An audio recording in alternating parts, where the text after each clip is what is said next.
Top of the day to you, my Audi folks. It's me, Aliza, your host from the remote. Welcome to my podcast, Dreams and Doubts. I am so glad you tuned in because this podcast is for dreamers and believers like you. But before we dive in, let's make sure that we're all set to open our hearts to each other and figure things out together. You can connect with me via LinkedIn and also check out my blog on Medium. I post some really informative pieces of content there. Enough of talking, let's get the ball rolling. Hi, am I audible? No? I think there's some network issue here. Just give me a second. Can all of you see my screen? Great. I request you all to switch on your cameras, please, if that's okay. Cool. So, hi everyone. I am Aliza Shamsi. Thank you for joining. I hope we could have met physically, but let's utilize this space as much as we can.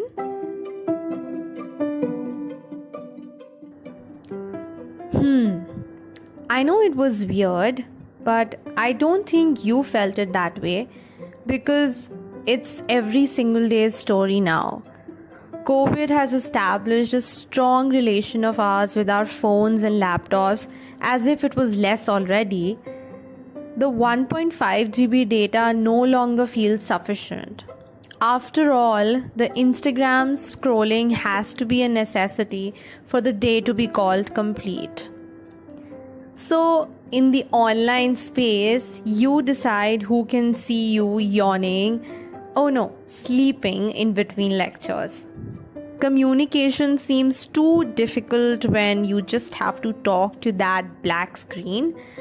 So, you share your screen and have some colorful respite, if I may say so.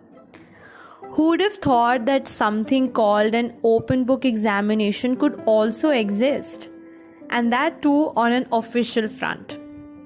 Who'd have thought that escaping a question directed to you by the teacher would be that easy? Sir, I can't hear you. Do we have a link for the class? I think I have a network issue. These have become the rhyme of the season. Who'd have thought that they could learn from the best minds abroad from within their own cozy blankets? Who'd have thought they could do without a formal shirt and a pant and still continue their job without actually facing the scorch and the drain, without the long journeys and the metro rush? You could peel the peas and tomatoes and still present your report.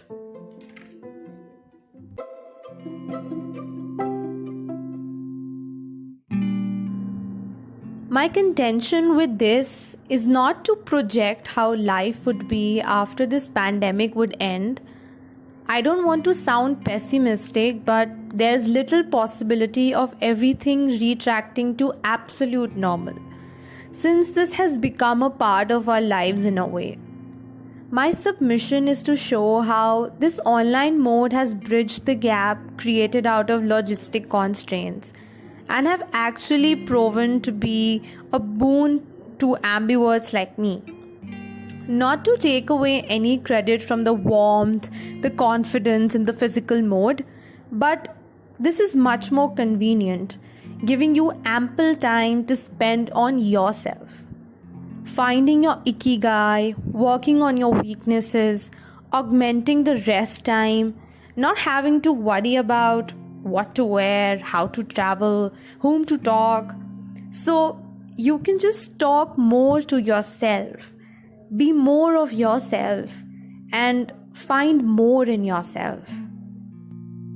Thank you so much for plugging into this episode of Dreams and Doubts. I hope you enjoyed it as much as I did bringing it to you. If yes, then make sure you're subscribed to our show and give it a 5-star rating. If you have questions or feedback, you can always leave a comment below. And wait, you can also download this episode and listen to it on the go. Okay, that's enough of the information.